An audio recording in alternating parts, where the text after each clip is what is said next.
So student, আমরা drawbacks of Rutherford model পড়লাম, তাতে দেখলাম কিছু ড্রব্যাকস আছে। So definitely its need some modification.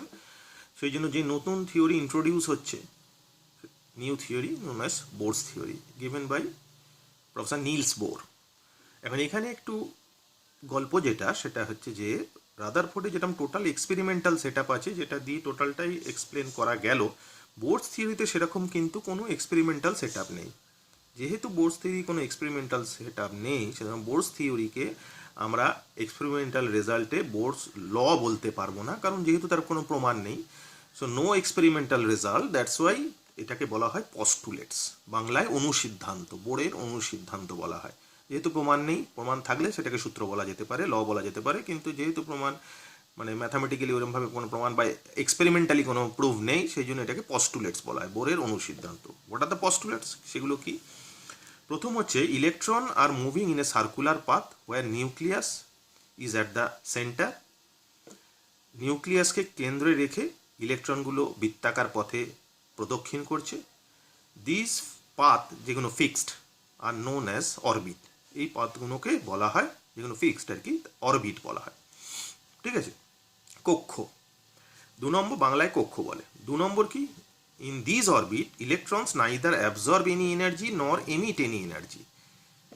এই বৃত্তপথে প্রদক্ষিণ করার সময় ইলেকট্রনগুলো শক্তি বিকিরণও করে না, শোষণও করে না। ঠিক আছে? সেই জন্য এই অরবিটগুলো, this orbits are known as stationary orbit. বাংলায় বলা হয়, এই কক্ষগুলোকে বলা হয় স্থানু কক্ষপথ। ঠিক আছে?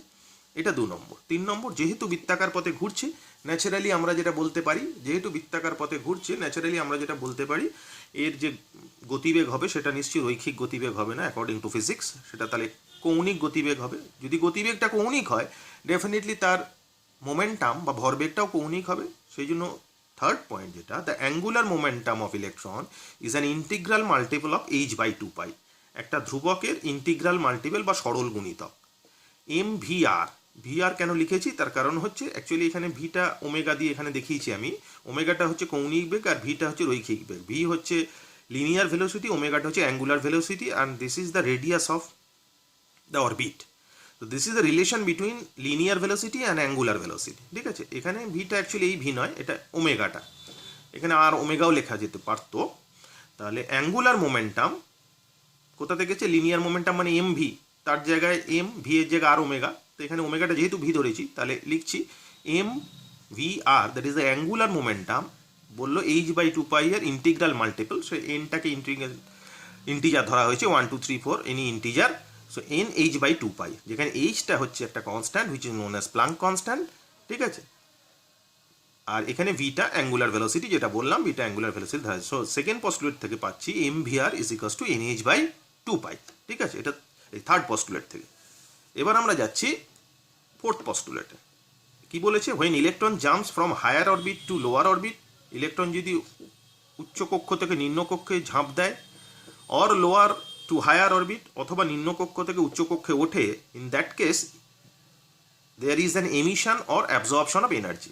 মানে ইলেকট্রনগুলো উচ্চ কক্ষ থেকে নিম্ন কক্ষে ঝাঁপ দিলে শক্তির বিকিরণ হবে, আর নিম্ন কক্ষ থেকে উচ্চ কক্ষে উঠলে শক্তির শোষণ হবে। এখন এই ঘটনাটা ম্যাথামেটিক্যালি কি করে দেখাবো? যদি হায়ার সেলের এনার্জি E2 হয় আর লোয়ার সেলের এনার্জি E1 হয়, তাহলে লেখা যায় E2 difference E1, this is sign of difference, E2 difference E1 is equals to H nu. এইচটা তো আগেই বলেছি প্লাঙ্ক কনস্ট্যান্ট। নিউটা হচ্ছে যে আলো বেরোচ্ছে, যে লাইট বেরোচ্ছে, তার frequency. You know the relation between frequency and wavelength. তো তার জায়গায় ফ্রিকোয়েন্সির জায়গায় ওয়েভলেন্থ টার্মে যদি আমি এক্সপ্রেস করি, তাহলে সেটা দাঁড়াচ্ছে H ইন্টু C/λ। নিউয়ের জায়গায় C/λ। ল্যামডাটা কি? Lambda be wavelength, C be the velocity of light, আর নিউটা হচ্ছে frequency. So this is the fourth postulates of Bohr, যেটা থেকে আমি রিগার্ডিং এমিশন আর অ্যাবজর্পশন অফ লাইটের ডিটেলিংগুলো এক্সপ্লেন করতে পারি। ঠিক আছে? এবার এই বোরের যে ডিটেলিংগুলো, এর একটা ম্যাথামেটিক্যাল অ্যাপ্লিকেশন করে বার করা যায় যে nth সেলের nতম কক্ষের শক্তির রূপ, energy of nth shell is equals to -2π² mz² e⁴/n²h²। এখানে কোনটা কি? এমটা হচ্ছে ইলেকট্রনের মাস, জেডটা হচ্ছে যে অ্যাটম নিচ্ছি তার অ্যাটমিক নাম্বার, ই হচ্ছে ইলেকট্রনের চার্জ, এইচ তো আগেই বলেছি প্লাঙ্ক কনস্ট্যান্ট, এনটা তো nth সেল বলেই দিয়েছি। তাহলে এই এক্সপ্রেশনটা আসে কোথা থেকে? আসে কারোর যদি জানতে ইচ্ছা হয় তাহলে পরে অফলাইনে যখন আসবে আমি এই ডেরিভেশনটা দেখিয়ে দেবো, ঠিক আছে? আপাতত দেখাচ্ছি না, কারণ ডেরিভেশন আমাদের পরীক্ষার সিলেবাসে নেই। তো এনএস সেল এনার্জির এক্সপ্রেশন হচ্ছে এটা। এখানে যে কনস্ট্যান্ট টার্মগুলো আছে মানে 2πmEh, এই কনস্ট্যান্ট টার্মগুলোর ভ্যালুগুলো বসিয়ে দিলে এনার্জির এক্সপ্রেশনের যে সিম্পলিফাইড ফর্মটা আসে সেই সিম্পলিফাইড ফর্মটা হচ্ছে -13.6 ইন্টু ZA² ইলেকট্রন ভোল্ট রেঞ্জে। এখন যদি অনেকে বলে স্যার ইলেকট্রন ভোল্টে না বার করে, আমি তো নর্মালি এনার্জি জুলে বা আর্গে জানি, তাহলে কী করে বার করবো?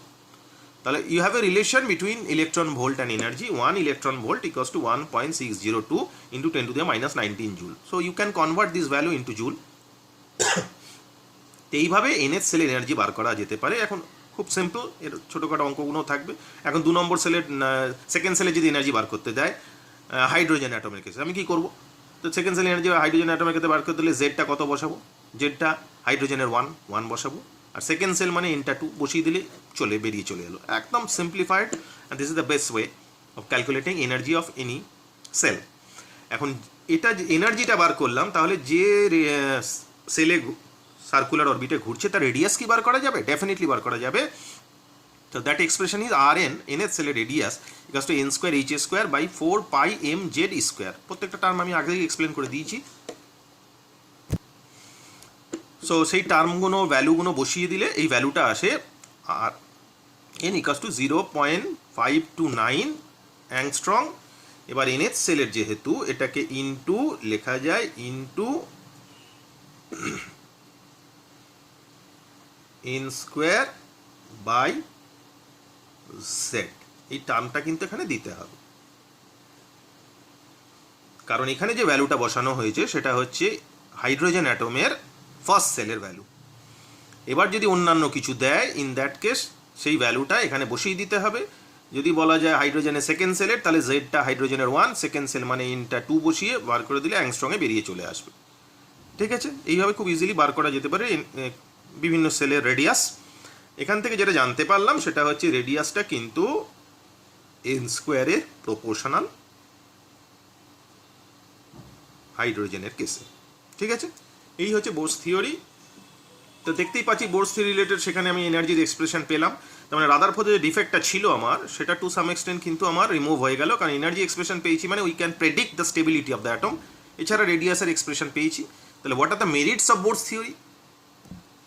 তাহলে Bohr's theory, merits of Bohr's theory, the theory can explain the stability of the atom in given energy expression দেওয়া আছে, and the energy the theory explain hydrogen spectrum. Hydrogen spectrum, এখন হাইড্রোজেন স্পেকট্রা কী ব্যাপার, কীভাবে আসছে তার detail পড়বো, pictorial aspect, mathematical aspect, theoretical aspect সব পড়বো।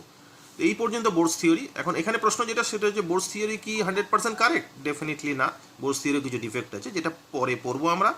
তার আগে হাইড্রোজেন স্পেকট্রা পড়ার পরে আমরা সেটা পড়বো। হাইড্রোজেন স্পেকট্রা আমরা পার্ট 2-তে পড়বো, এটা আমরা পার্ট 3-তে পড়বো, কারণ লেকচার 1-এ পার্ট 1 পড়লাম, পার্ট 2 পড়লাম, হাইড্রোজেন স্পেকট্রা পার্ট 3 থেকে স্টার্ট হবে। ওকে, এই পর্যন্ত পরিষ্কার সবার? Thank you.